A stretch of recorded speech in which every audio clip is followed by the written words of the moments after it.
الصلوات. اللهم صل على محمد. فاتح.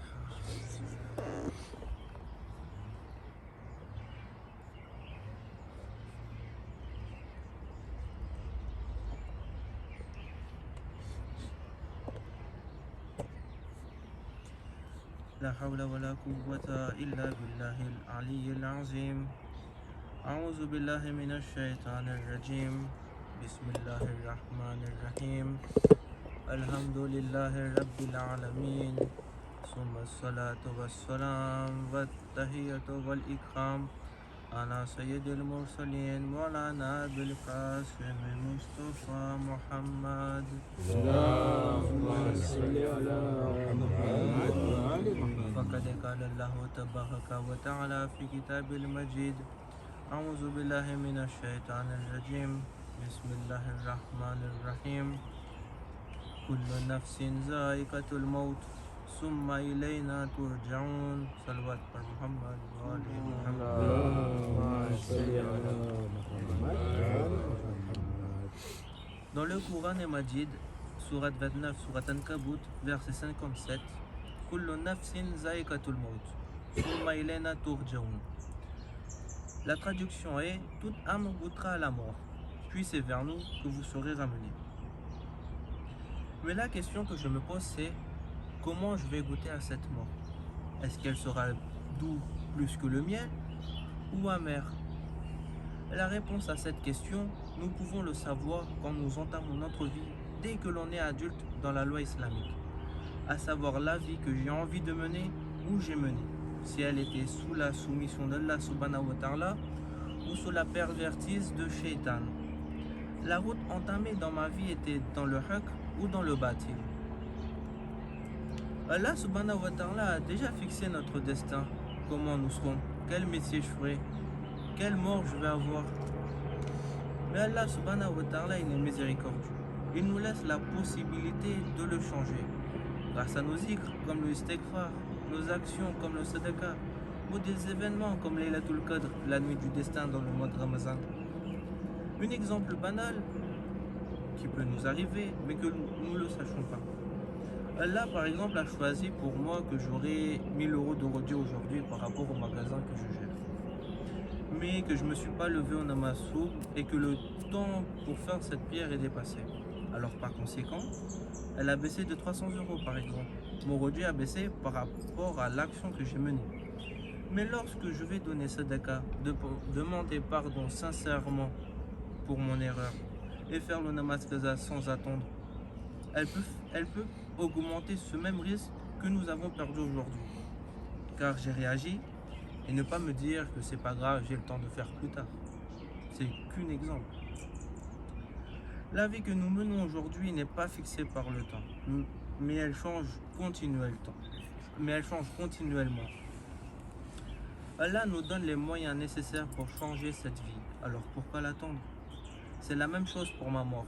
Allah a déjà tracé la date butoir pour ma mort, quand elle aura lieu, où elle aura lieu et comment aura lieu.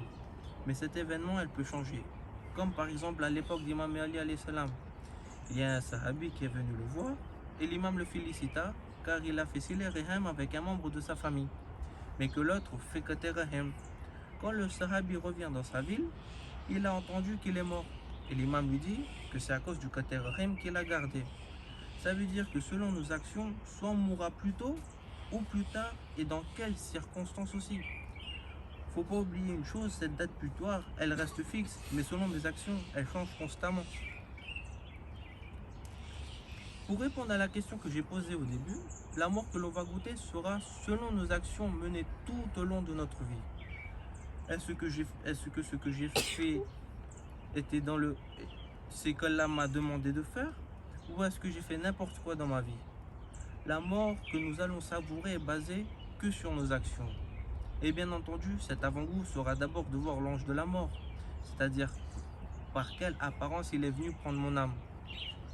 S'il a une bonne apparence, il n'a pas de quoi s'inquiéter. Mais s'il vient dans une apparence qui fait peur, alors là, il faut paniquer et s'inquiéter. Mais notre mort peut changer à tout moment aussi avec le istighfar, demander pardon à Allah subhanahu wa ta'ala. Car grâce à ce zikr, nos péchés peuvent être pardonnés. Mais il ne faut pas attendre que la mort nous tombe dessus pour le faire, car il sera déjà trop tard. Mais ça n'empêche pas de le faire quand même. Aujourd'hui, nous sommes réunis au cimetière. Venir ici, ce n'est pas rien, car le fait de venir ici, cela nous fait rappeler que nous ne sommes pas éternels. Un jour, nous allons mourir. Ces personnes qui sont décédées, on ne sait pas si dans quelle apparence ils ont vu l'ange de la mort. On ne sait pas non plus s'ils ont souffert quand l'ange de la mort les ont retiré l'âme de leur corps, ou ils ont une mort douce quand l'ange de la mort enlève l'âme. On ne sait pas aussi si dans leur tombe ils sont en train de souffrir le martyre à cause de leurs actions menées, ou ils sont en train de profiter des jardins splendides grâce à leurs actions menées. Tout cela, nous ne le savons pas, sauf Allah subhanahu wa ta'ala et les personnes qui ont vécu cette mort. Il ne faut pas s'attacher à ce bas monde, mais se préparer pour l'au-delà. Cette vie que nous avons, c'est comme passer un examen. Nous passons différentes épreuves, mais d'abord il y a des révisions à faire. Et après ensuite, on vise cette obtention de diplôme avec l'admis.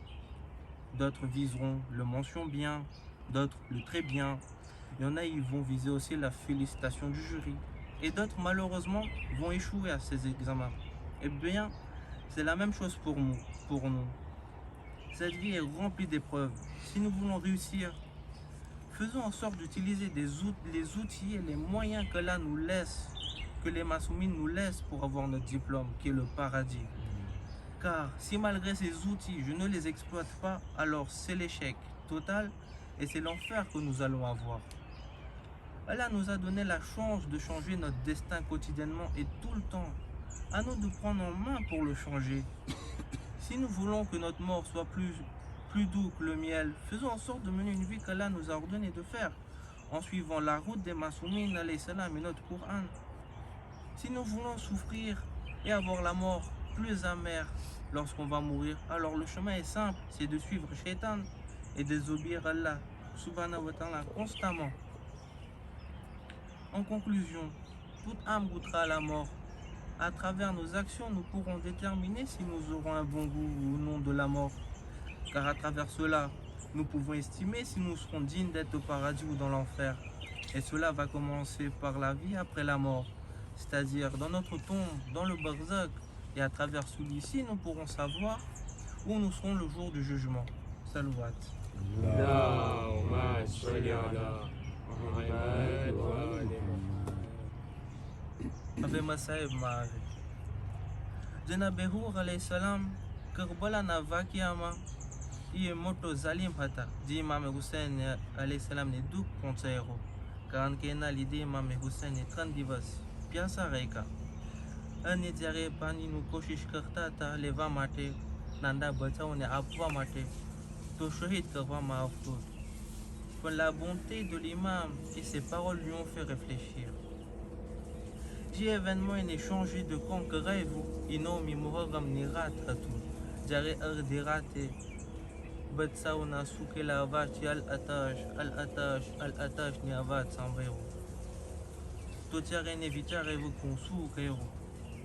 Derate, en soko en esclave sate aivo, imam passé, panjanabe Hur alayhi salam, prisonnier na jemdio, sœur du vini. Imam Hussein, d'où qui dit que Janabe Hur alayhi salam avait fait. Puis Imam Hussein, Janabe Abbas alayhi salam, on est Janabe Alekbar ne kido qui holokom ne accueille Kervajai. Imam Hussein passe ma fille Maïgo et nous maf Imam Kabulkero.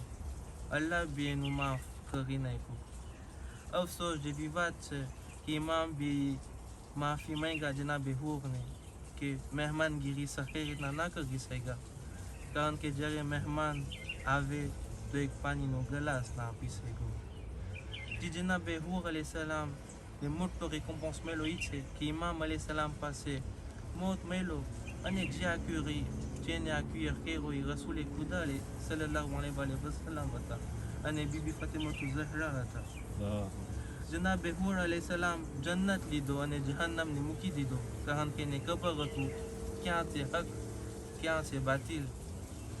Jene mot molvan wato en tant que zalim ibi change teigu ane ene sarama saru mot mailu imam Hussein na bajuma ala lanatullah ala qawmi zalimin.